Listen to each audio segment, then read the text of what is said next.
Hoy en el Ocultario V nos dirigimos hacia las profundidades de la historia europea, donde el rastro de las legiones romanas se funde con las leyendas de los pueblos del norte. Existe un objeto que ha desafiado durante siglos la sagacidad de los arqueólogos y la curiosidad de los amantes del misterio. Imaginen por un momento las tierras fronterizas de la antigua Galia, la humedad persistente de Britania o los densos bosques de Germania, lugares donde la civilización de Roma se encontraba con lo desconocido y lo salvaje. Allí, entre los restos de antiguas villas, tumbas olvidadas, ciudades y campamentos militares, han surgido del barro unas piezas de bronce que parecen desafiar toda explicación lógica y técnica. Se trata de pequeñas geometrías huecas de 12 caras, perforadas por orificios que nos miran como ojos mudos desde el pasado, adornadas con esferas metálicas en sus vértices que les otorgan un aire casi místico. Estos artefactos no vienen acompañados de manuales, ni aparecen mencionados en las crónicas de los grandes historiadores latinos, lo que los convierte en uno de los enigmas más persistentes de la antigüedad clásica. Su presencia en las vitrinas de los museos no es solo una invitación a la contemplación estética, sino un desafío directo a nuestra capacidad de comprender cómo vivían, medían y sentían los hombres y mujeres que habitaron los límites del imperio. Hoy nos adentramos en este laberinto de bronce para intentar descifrar el propósito de un objeto que se niega a revelar su secreto a plena luz del día. Bienvenidos al Ocultario V.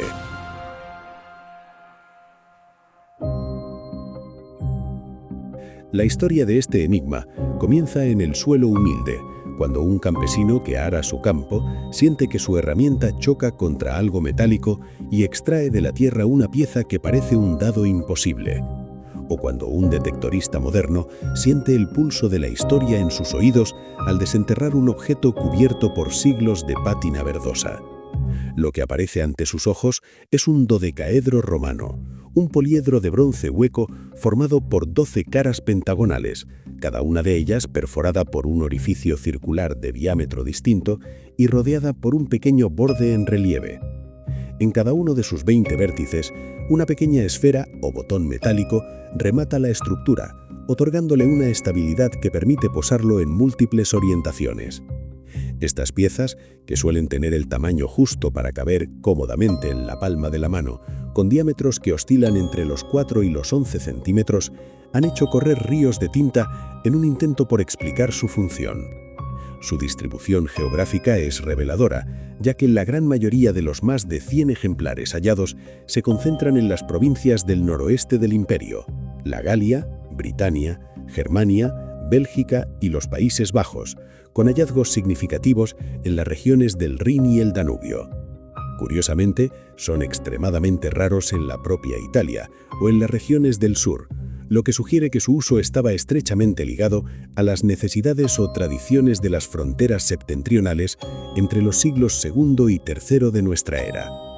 La fabricación de estos objetos no era una tarea sencilla, implicaba un conocimiento avanzado de la metalurgia, utilizando probablemente la técnica de la cera perdida. El artesano debía modelar primero las caras pentagonales con sus orificios y luego unir estas piezas en una esfera facetada, creando canales para que el bronce líquido recorriera 12 puertas y 20 esquinas antes de enfriarse. El resultado es un estándar flexible, donde, aunque la idea geométrica es la misma, cada pieza conserva su personalidad en el tamaño de los agujeros y la simetría de los nódulos. Una de las hipótesis más sólidas y citadas es que estos dodecaedros servían como instrumentos de medición o agrimensura, funcionando como visores rudimentarios para estimar distancias por triangulación visual. Al alinear el ojo con un orificio pequeño y encuadrar un objeto distante, como un estandarte o la anchura de un canal, a través del orificio opuesto, el usuario podía realizar cálculos prácticos para la construcción o la milicia. Imaginemos por un momento a un agrimensor en la Galia del siglo III. Necesita trazar un canal de riego recto y utiliza su dodecaedro para establecer correspondencias visuales que le permitan clavar estacas a intervalos regulares sin necesidad de complejos sistemas de numeración. Esta teoría se apoya en la coherencia entre los distintos diámetros de los agujeros, que ofrecerían diferentes escalas de lectura según la distancia, aunque la falta de marcas de calibración grabadas en el metal deja la puerta abierta a la duda sobre si era un aparato normado o una herramienta de oficio más intuitiva. En el ámbito militar, también se ha sugerido su uso como un visor para arquería o balistas, donde los agujeros ayudarían a calibrar los ángulos de tiro, una posibilidad que encajaría con su presencia en zonas de guarnición fronteriza. Sin embargo, la ausencia de una estandarización estricta entre las piezas encontradas complica la idea de que fuera un equipo reglamentario del ejército. A medida que exploramos otras posibilidades, el dodecaedro comienza a mostrar una faceta mucho más ligada a la vida cotidiana y al ingenio doméstico de las provincias romanas. En tiempos recientes, ha ganado gran popularidad la teoría de que estos objetos funcionaban como herramientas textiles, específicamente como telares portátiles para tejer los dedos de guantes de lana. La idea es fascinante por su practicidad.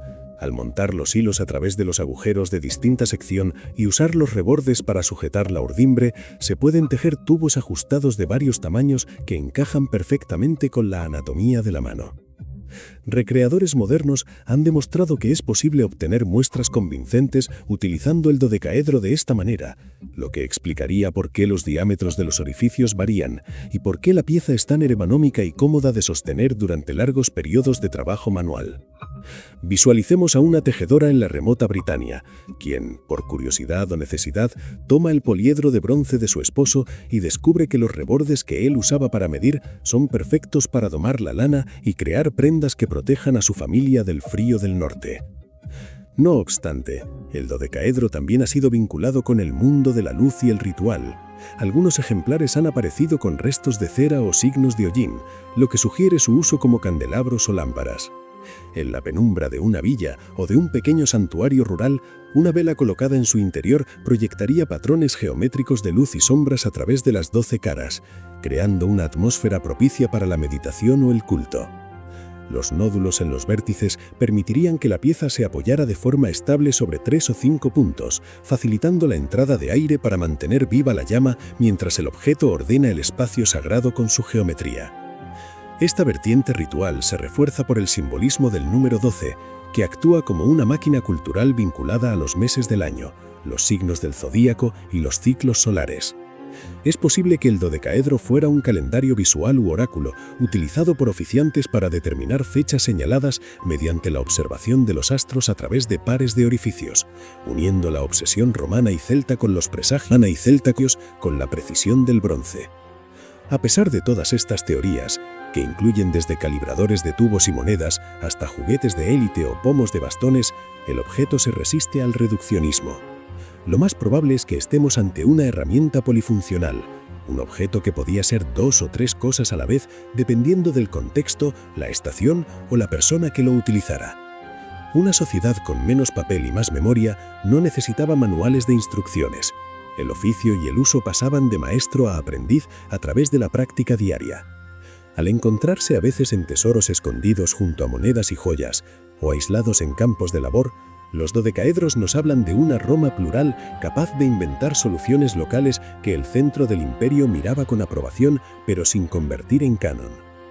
Al final, estos objetos son máquinas de conversación que hoy reúnen a metalúrgicos, historiadores y arqueólogos en un esfuerzo común por comprender el pasado.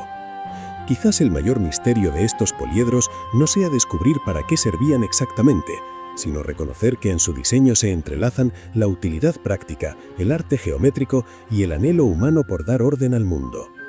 Mirar un dodecaedro romano es como leer un poema sin título. Nos obliga a preguntar a los rebordes y a los orificios qué estaban buscando, permitiendo que el objeto nos use a nosotros para despertar nuestro propio asombro ante la capacidad creativa de quienes nos precedieran. La verdadera respuesta no se encuentra en una única definición, sino en el hecho de que un pequeño objeto de bronce pueda contener tantos mundos posibles, recordándonos que incluso en la era de la información absoluta, el pasado siempre conservará rincones de sombra, donde nuestra imaginación es la única luz capaz de guiarnos. Dicho todo esto, lo dejamos en este punto. No quisiera irme sin antes decirles, como siempre, ámense, quiéranse mucho y ante todo y sobre todo, sean muy felices.